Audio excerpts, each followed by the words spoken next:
ములుగు జిల్లా తాడ్వాయి మండలం మేడారంలో రాష్ట్ర కేబినెట్ సమావేశానికి రంగం సిద్ధమైంది.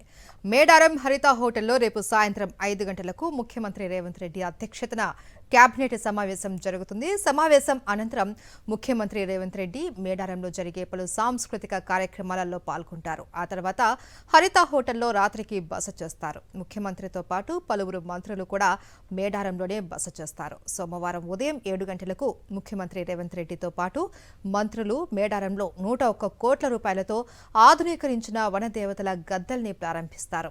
ఆ తర్వాత భక్తులను ఉద్దేశించి సీఎం రేవంత్ రెడ్డి ప్రసంగిస్తారు. మేడారం జాతర ఏర్పాట్లతో పాటు కేబినెట్ మీటింగ్ కోసం చేసిన ఏర్పాట్లను మంత్రి సీతక్క పరిశీలించారు. రేపు కూడా భక్తులు అత్యధికంగా వస్తారని మేము అంచనా వేస్తున్నాం. మన సీఎం గారి ప్రోగ్రాం సాయంత్రం కాబట్టి చాలా మంది పొద్దున వచ్చి దర్శనం చేసుకొని వెళ్ళొచ్చని కూడా మేము కోరుతా ఉన్నాం. సాయంత్రం కూడా సాంస్కృతిక కార్యక్రమాలు బ్రహ్మాండంగా ఇక్కడ నిర్వహిస్తూ ఉన్నాం.